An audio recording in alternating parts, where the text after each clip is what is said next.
Hello friends, once again welcome back to Andhra bulls లంటే YouTube channel. నేను మీ friend రాజు మరొక market update today video మీ ముందు రావడం జరిగింది. సో ఈరోజు మేజర్ ఈవెంట్ ఉంది కదా ఫ్రెండ్స్, ఆర్బీఐ ఈవెంట్ మనకి అయిపోవడం జరిగిందనమాట అండి. సో అది నాన్ ఈవెంట్ కింద అయిపోద్ది. సో ఎక్స్పెక్టెడ్ లైన్స్ ఉంటాయని చెప్పి నేను చెప్పడం జరిగింది కదా. సో అయితే నేను ఓన్లీ 30 బేసిస్ పాయింట్స్ ఆ రేంజ్లో హైక్ ఉండొచ్చేమని జనరల్గా అనుకున్నాను అనమాట అండి. But most of the analyst they predicted 50 basis point అనమాట అండి. సో 50 బేసిస్ పాయింట్స్ హైక్ అనేది ఎక్స్పెక్ట్ చేశారన్నమాట. So as per expectation 50 basis points మాత్రం హైక్ చేశారన్నమాట అండి. సో 50 బేసిస్ పాయింట్ హైక్ చేయడం వల్ల సో మార్కెట్స్ అంత అగ్రెసివ్ నెగిటివ్గా తీసుకోవడం, పెద్ద ఫాల్ ఇది ఏమి ఎక్కడ కనిపించలేదు అనమాట. ఎందుకంటే ఇన్ఫ్లేషన్ కంట్రోల్ చేయాలంటే there is no other than just increasing interest rates అనమాట అండి. సో ఇంట్రెస్ట్ రేట్స్ పెంచడం తప్ప వేరే మార్గం లేదు కాబట్టి రైట్. సో ఆ రూట్లో సో ఆల్ సెంట్రల్ బ్యాంక్స్ అనమాట అండి. So not only India, so మిగతా సెంట్రల్ బ్యాంక్స్ కూడా అదే రూట్ ఫాలో అయ్యే ఛాన్సెస్ ఖచ్చితంగా ఉన్నాయన్నమాట అండి వరల్డ్ వైడ్. ఎందుకంటే నౌ ఇన్ఫ్లేషన్ ఫియర్స్ అనేవి గ్లోబల్ అక్రాస్ ద గ్లోబ్ ఉండడం జరిగిందనమాట అండి. Right. So coming to markets and technical చూస్తే కనుక ఈరోజు ఎఫ్ఐఐస్ ఈరోజు కూడా ఒక 2,484 కోట్లు అమ్మడం జరిగింది. డిఐఎస్ 1,900 కోట్లు కొనడం జరిగిందనమాట అండి. ఎఫ్ఐఐస్ మరి ఎక్కడి నుంచి అమ్ముతున్నారో, ఎక్కడి నుంచి అప్పు తెచ్చి అమ్ముతున్నారో తెలియదు కానీ సో సెల్లింగ్ మాత్రం ఎక్కడ ఆగట్లేదు అనమాట అండి. As and when any recovery మార్కెట్లో ఏమాత్రం కొంచెం రికవరీ వచ్చినా, మార్కెట్లో ఏమాత్రం కొంచెం అప్పు వచ్చినా ఇమీడియట్గా సెల్లింగ్ ప్రెషర్ రావడం జరుగుతుంది అనమాట అండి. రైట్. సో అందువల్ల మీరు చూస్తే కనుక most of the stocks breakouts అవి పెద్ద మొమెంటం లేదనమాట అండి మార్కెట్లో. సో అందువల్ల నేను మీ నెంబర్ ఆఫ్ పెద్ద స్టాక్స్ కూడా మీతో షేర్ చేయట్లేదు కదా ఫ్రెండ్స్. రైట్. అండ్ సో ఇప్పుడున్న మార్కెట్ కండిషన్లో ఒకవేళ ఏదైనా తీసుకొని ఎక్కువ స్టాప్ లాస్వి ఛాన్సెస్ ఎక్కువ కనిపిస్తున్నాయి అనమాట అండి. సో రాదర్ దాన్ టార్గెట్ వెళ్ళి స్కోప్ కంటే. సో అందువల్ల ఏంటంటే రిస్క్ రివార్డ్ అది ఫేవరబుల్గా లేదు కాబట్టి సో నేను కూడా నా పర్సనల్ గ్రూప్లో కూడా పెద్ద యాక్టివ్గా ఎక్కువ షేర్ చేయట్లేదు అనమాట అండి. రైట్. ఎందుకంటే లెట్ ద మార్కెట్స్ స్టెబిలైజ్. ఎందుకంటే మార్కెట్లో వాలటిలిటీ ఇవన్నీ చాలా ఎక్స్ట్రీమ్గా ఉందన్నమాట అండి. And looking at the FII selling అది చూస్తే మాత్రం clear cut something they are sensing or something they are negative at. So మొత్తం ఇండియా నుంచి almost they took out all the money అనమాట అండి. ఎందుకంటే ఇన్స్టిట్యూషన్స్ దే హ్యావ్ బెటర్ ఇదనమాట అండి. ఖచ్చితంగా వాళ్ళకి బెటర్ మీన్స్ ఉంటుంది, బెటర్ నాలెడ్జ్ ఉంది, ఎక్స్పర్టైజ్ అన్నీ ఉంటుంది కదండి. సో అంటే ఇది మన ఫైనాన్స్ మినిస్టర్ గారు చెప్పినట్టుగా సో మన retail people they are supporting FII సెల్లింగ్ని మొత్తం అబ్జర్వ్ చేస్తున్నారు. రియల్ గ్రేట్ అది ఇది అన్నారు. బట్ రీటైల్ అనేది we mostly tend to invest based on emotions. అంటే పెరిగింది ఇంకా పెరుగుద్దానో, లేదంటే ఈ ఇంతవరకే జనరల్ ఫినామినా, లేదంటే ఆయన సంపాదించే ఎర్నింగ్స్ బాగా వచ్చే మా పక్కింటానికి నాకు కూడా వస్తాయేమో, ఇంతవరకే మన understanding level of understanding most of the youngsters చాలామందికి ఉంటుంది అనమాట అండి. బట్ అంటే ఇన్డెప్త్ స్టడీ కానీ, లేదా కంపెనీ ఫండమెంటల్ కానివ్వండి, లేదంటే ఏదైనా ఒక మీరు బై చేసిన తర్వాత ఒక 10-15% పడితే కంపెనీ మంచి స్టడీ చేసినా కూడా హోల్డ్ చేయగలిగే సైకాలజీ ఎక్స్పీరియన్స్ అనేది అందరికీ ఉండదన్నమాట అండి. Retail people they will Sheikh అనమాట అండి. డెఫినెట్గా మార్కెట్స్లోకి ఏదైనా ఒక మేజర్ ఒక 400-500 పాయింట్లు నిఫ్టీ పడిందంటే పీపుల్ విల్ షేక్ అవుట్ అనమాట అండి. సో మార్కెట్లో బైలో ఉన్నప్పుడు బాగా పెరుగుతున్నప్పుడు అందరూ చాలామంది నాకు ఫ్రెండ్స్ ఫోన్ చేసేవారు, మిస్ అయిపోయి రాజు ఇంకా ఇన్వెస్ట్ చేద్దాం, ఏదైనా ఫాల్ వస్తే చెప్పండి, పెడదాం అని చెప్పి. కొంచెం ఫాల్ వచ్చినప్పుడు కొంతమంది ఫోన్ చేశారు. బట్ ఆ ఫాల్ కొంచెం అగ్రెసివ్ కంటిన్యూ అయింది కదా. సో ఫాల్ కొంచెం ఈ మధ్యకాలంలో ఎక్కువగా వచ్చింది కదా. సో మళ్ళీ ఇంకా కాల్ చేయడం మానేశారు మాట అండి. రైట్. మళ్ళీ కొంచెం పెరిగేసరికి మిస్ అయిపోయామని ఫీల్ అవుతారు, మళ్ళీ పడేసరికి ఏమో కంగారు పడతారు. ఈ విధంగా మన ఎమోషన్స్ బ్యాలెన్స్, ఎమోషనల్ ఇంటెలిజెన్స్ అనేది ఎమోషనల్ కోఎఫిషియంట్ అంటారు అన్నమాట ఎస్పెషల్లీ. రైట్.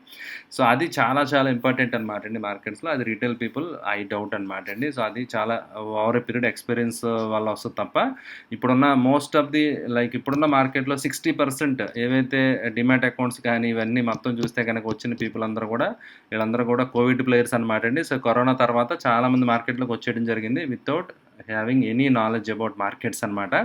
సో అందువల్ల ఏంటంటే కొంచెం కాషన్గా ఉండే ఉద్దేశంతో నేను ఎక్కువ అగ్రెసివ్గా స్టాక్స్ అవి షేర్ చేయట్లేదు ఫ్రెండ్స్. రైట్. ఓకే. సో ఇప్పుడు చూస్తే కనుక నిఫ్టీ టెక్నికల్స్ మీరు క్లియర్గా అబ్జర్వ్ చేస్తే కనుక సో నిఫ్టీ యొక్క మూమెంట్, మార్కెట్ యొక్క మూమెంట్ ఫర్ దట్ మ్యాటర్ చూస్తే కనుక చాలా ఎరటిక్గా, చాలా అగ్రెసివ్గా, డిఫరెంట్గా ఉంటుంది అనమాట. అఫ్కోర్స్ ఈరోజు ఈవెంట్ డే కాబట్టి కొంచెం అది కూడా కంట్రిబ్యూట్ చేస్తుంది ఖచ్చితంగా. మీరు చూస్తే కనుక నిన్నతో కంపేర్ చేసుకుంటే నిఫ్టీ హ్యూజ్ గ్యాప్ అప్ అనమాట అండి. సో 16,490-80 ఆ రేంజ్లో ఓపెన్ అవ్వడం జరిగింది. ఓపెన్ అయిన దగ్గర నుంచి ఈ ఒక పెద్ద రెడ్ క్యాండిల్ చూశారు కదా. సో ఇమీడియట్ సెల్ ఆఫ్ వచ్చింది. సెల్ ఆఫ్ వచ్చిన తర్వాత అరౌండ్ 10 శక్తికాంత దాస్ గారు ఆర్బీఐ గవర్నర్ గారు స్పీచ్ స్టార్ట్ అయింది కదా. సో 10:30కి కంప్లీట్ అవ్వడం జరిగింది. Once as soon as it completed it gave a big candle అనమాట అండి. రైట్.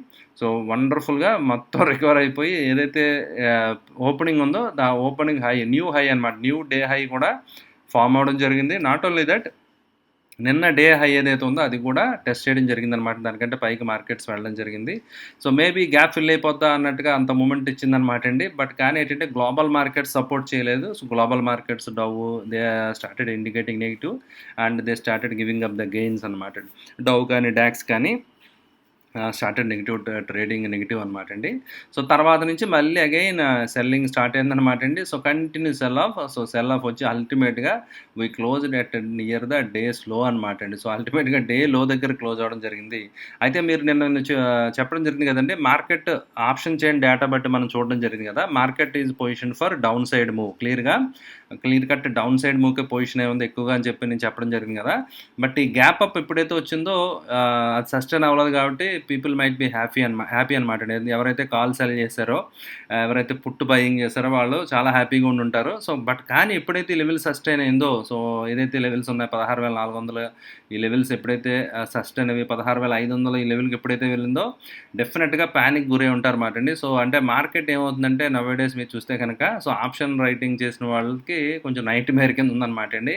సో, రాత్రి నిద్ర పట్టదు అన్నట్టు పరిస్థితి అనమాట. ఎవరైనా క్యారీ చేస్తూ ఉంటే కనుక ప్రాపర్ హెడ్జింగ్ లేకపోతే రైట్. సో, ఇమీడియట్‌గా వాళ్ళందరూ కూడా స్టాప్ లాస్‌లో ఒకవేళ అలాంటి ఏదైనా పానిక్ అవి విందామనేవి అందరూ ట్రిగ్గర్ అయిపోతే ఒకవేళ ఎగ్జిట్ అయిపోతే ఎందుకంటే గ్యాప్ ఫిల్ అవుద్దేమో, అప్ ట్రెండ్ కంటిన్యూ అవుద్దని చెప్పి వాళ్ళు ఫీల్ అయ్యి ఉండొచ్చు మేబీ. బట్ ఇమీడియట్‌గా మార్కెట్ చేంజ్ ఇట్స్ కలర్ అనమాట. వితిన్ 15 మినిట్స్ క్యాండిల్‌లోనే మళ్ళీ it touched and it came back again మళ్ళీ ఈ tried to claim but it failed అనమాట అండి. సో, అల్టిమేట్‌గా సో, డే లో ఏదైతే ఉందో డే లోస్ దగ్గరికి ఆల్మోస్ట్ మార్కెట్స్ వచ్చేయడం జరిగింది ఫ్రెండ్స్ రైట్. సో, ఈ విధంగా మీరు చూస్తే కనుక చాలా వాలటిలిటీ ఉంది. But anyhow I made very good money. So, scalping intraday దాంట్లో వాలటిలిటీ మూమెంట్ ఉంటేనే మనీ వస్తుందన్నమాట అండి. That is difference scenario. But ఎవరైతే ఎక్స్పీరియన్స్డ్ కాదో, ఎవరైతే నార్మల్ ఉన్నారో వాళ్ళు దే ఆర్ లూజింగ్ ఆప్షన్స్.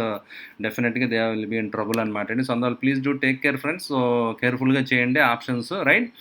రీసెంట్‌గా కొన్ని ఫ్రీక్ ట్రేడ్లు అవి కూడా జరిగినాయి కదా! ఇట్స్ నాట్ ఫ్రీక్, రియల్ ట్రేడే యాక్చువల్‌గా. ఒక ఆయన లైక్ మార్కెట్ ఆర్డర్ పెడితే అది డైరెక్ట్‌గా ఇన్ ద మనీ అంటే ఏ స్ట్రైక్ ప్రైస్ మీరు ట్రేడ్ చేస్తున్నారో చెక్ చేసుకోండి.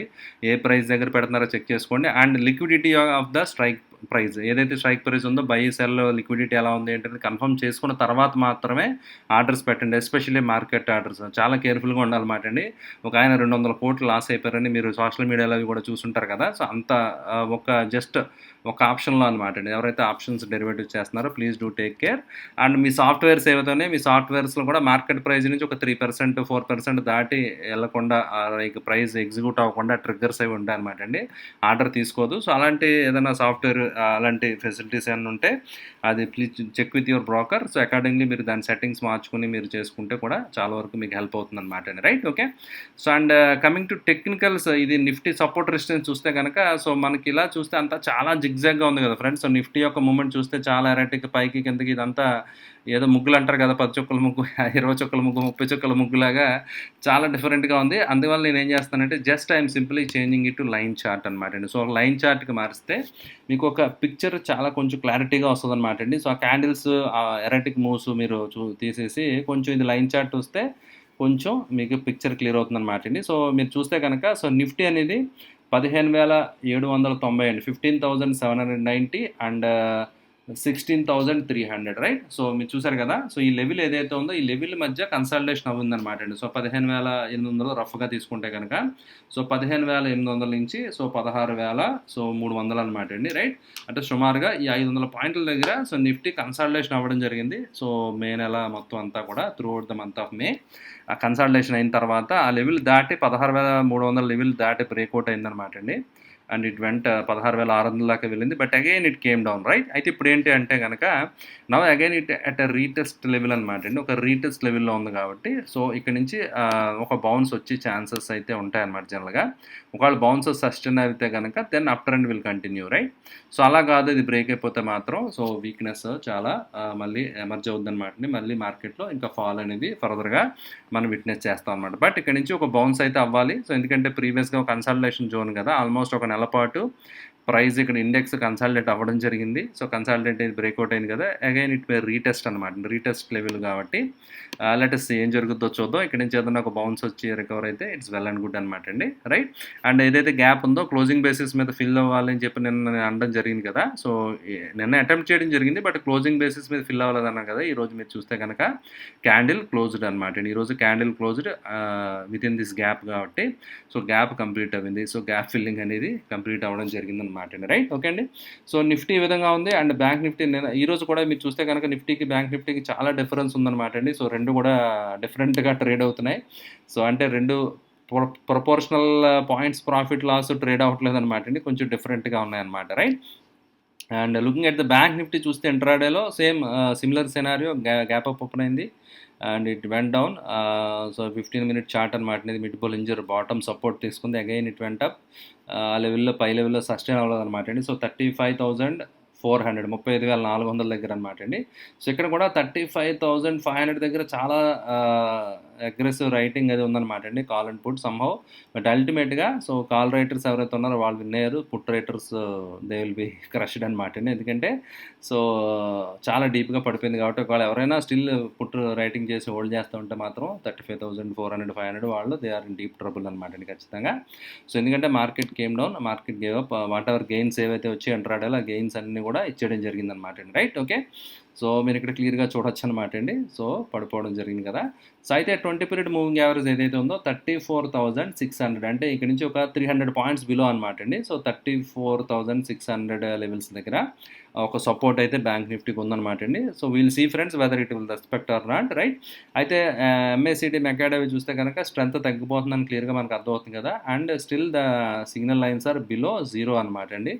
అంటే జస్ట్ వీక్నెస్ ఉంది, బట్ కానీ స్లైట్ రికవరీ ఉందన్నమాట అండి. షార్ట్ టర్మ్ స్ట్రెంత్ తప్ప ఇది, లాంగ్ టర్మ్ కాదు. And there is a likelihood so ఒకవేళ బ్రేక్ అయితే మాత్రం సో ప్రీవియస్ లోస్ ఏవైతే ఉన్నాయో ఆ లెవెల్స్కి బ్యాంక్ నిఫ్టీ కూడా వెళ్ళిపోయే ఛాన్స్ అయితే ఉంది ఫ్రెండ్స్, రైట్. ఓకే అండి. And coming to global indices, right. So global indices చూస్తే కనుక సో మిక్స్డ్ అనమాట అండి. గ్లోబల్ ఇండిసెస్ మిక్స్డ్గా ఉండడం జరిగింది. నాస్డాక్ అవి మీరు చూడొచ్చు అనమాట. యాక్చువల్గా నేను చెప్పాను కదా, సో డౌ జోన్స్ మార్నింగ్ నుంచి యాక్చువల్గా it was showing positive, but it gave up the gains. So Dow Jones కూడా నెగిటివ్గా ట్రేడ్ అవుతుంది అనమాట అండి. ఒక డబుల్ బాటమ్ ఫార్మేషన్ అని మనం అనుకోవడం జరిగింది కదా. సో డబుల్ బాటమ్ సస్టైన్ అవుద్దా లేదా అని మనం చూద్దాం అనుకోండి. Again so it is also at retest level. So ఈ డబ్ల్యూ ఫార్మేషన్ అనమాట అండి, ఇది బ్రేక్అవుట్ అయింది కదా. సో ఈ లెవెల్ దగ్గర కన్సాలిడేట్ అవుతుంది, ఇట్ ఈస్ గుడ్.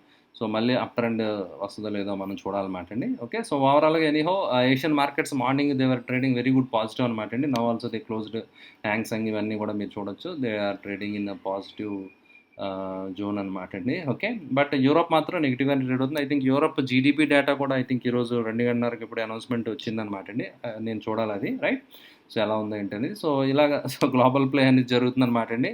సో ఓవరాల్గా ఎనీహో మిక్స్డ్ సిగ్నల్స్ అయితే మాత్రం రావడం జరుగుతుంది. సో అందువల్ల ఏంటంటే please to take care friends. So stop loss మాత్రం స్ట్రిక్ట్గా ఫాలో అవ్వండి. అండ్ క్యాష్ లెవెల్స్ ఎప్పుడు ఉంచుకోవడం మంచిది కదా. సో క్యాష్ లెవెల్స్ ఉంచుకోండి. సో ఒకవేళ ఏదైనా మీరు అలర్ట్ చేసిన మనీ కొంచెం మీరు చూసుకుని పొజిషన్ సైజింగ్ అది so accordingly go ahead, right. And మనం కొన్ని డిస్కస్ చేసిన స్టాక్స్ అయితే చాలా వండర్ఫుల్గా పెర్ఫామ్ చేయడం జరిగింది, రైట్. సో ఎంఆర్పిఎల్ అనేది ఐ థింక్ రీసెంట్గా మనం డిస్కస్ చేసాం. ఐ థింక్ యూట్యూబ్ కామెంట్స్లో కూడా ఎవరు అడగడం జరిగింది 140 150 లెవెల్స్కి వెళ్ళిపోద్దా అనేది చెప్పని అడిగారు అనమాట. బట్ నేను చెప్పడం జరిగింది క్లియర్గా. సో 140 లెవెల్స్ దగ్గర రెసిస్టెన్స్ ఉంది, మేబీ ఇట్ ఇస్ టఫ్ అని చెప్పి. సో అగైన్ ఈరోజు యాక్చువల్గా 130 దగ్గరికి ఆల్మోస్ట్ వెళ్ళడం జరిగింది అనమాట అండి. But again it got the selling pressure, కొంచెం ప్రాఫిట్ బుకింగ్ వచ్చింది. సో అయితే ఐఎమ్ ఎక్స్పెక్టింగ్ 140 అట్లీస్ట్ రేపు ఏదైనా టచ్ అయితే ఐఎమ్ ఆల్సో హోల్డింగ్ అనమాట అండి. నా I'm sitting in around 13 to 15% ప్రాఫిట్లో ఉన్నాను. Okay. So I make some money and I exit అనమాట. అండ్ ఈరోజు అలారం నేను ట్రయల్ చేసుకుంటూ వచ్చాను అనమాట అండి. స్టాప్ లాస్ ప్రీవియస్గా నా స్టాప్ లాస్ 75 దగ్గర ఉండేది, right. So now the stop loss యాక్చువల్గా 110 రేంజ్కి తీసుకొచ్చాను అనమాట. రేపు ఒకవేళ ఏదైనా ఇది సస్టైన్ అవి అయితే ఓకే, ఒకవేళ ఏదైనా ఫెయిల్ అయితే ఇమీడియట్గా సో మైనర్ ప్రాఫిట్ తోటి ఎగ్జిట్ అయిపోతాను అనమాట అండి. వీ నెవర్ నో, ఎందుకంటే వెళ్ళొచ్చు అనమాట ఎంతవరకు. ఎందుకంటే లుకింగ్ ఎట్ ద వాల్యూమ్స్ చూస్తే కనుక చాలా అగ్రెసివ్గా ఉన్నాయి కదా. సో అందువల్ల మేబీ కంటిన్యూ అయితే కనుక 130 40 దాకా అక్కడ వెళ్ళే ఛాన్స్ ఉంది. ఆల్మోస్ట్ ఈరోజు 130 వెళ్ళింది. నేను ఎక్స్పెక్ట్ చేసిన 130 యాక్చువల్గా జస్ట్ ఆల్మోస్ట్ అక్కడికి వెళ్ళి వచ్చేయడం జరిగింది. విల్ సీ టుమారో ఏం జరుగుతుందో చూద్దాం. సో దాన్ని బట్టి నేను ఎగ్జిట్ అయిపోతాను అనమాట అండి, రైట్. ఓకే అండి. సో అలా కొన్ని స్టాక్స్ అయితే మాత్రం they are in the own trend అనమాట అండి. కొన్ని స్టాక్స్ మెయింటైన్ అవుతున్నాయి. బట్ సో ఇప్పుడున్న పరిస్థితిలో ఎక్కువగా అగ్రెసివ్‌గా ఉండడం అనేది కరెక్ట్ అని అనిపించట్లేదు. Okay. So will see friends. So మార్కెట్‌లో ఏదైనా ఆపర్చునిటీస్ ఉంటే, ఏదైనా స్టాక్స్ ఉంటే డెఫినెట్‌లీ నెక్స్ట్ వీడియోస్‌లో నేను మీకు షేర్ చేస్తాను అన్నమాట. రైట్. ఓకే అండి. ఐ హోప్ ఈ వీడియో మీకు నచ్చిందని ఆశిస్తున్నాను. వీడియో వస్తే లైక్ చేయడం మర్చిపోద్దు. అదేవిధంగా మీ రిలేటివ్స్‌కి, ఫ్రెండ్స్‌కి అందరికీ మన ఆంధ్ర బుల్స్ లాంటి ఛానల్ గురించి తప్పకుండా తెలియజేయండి. Thank you for watching the video. Bye.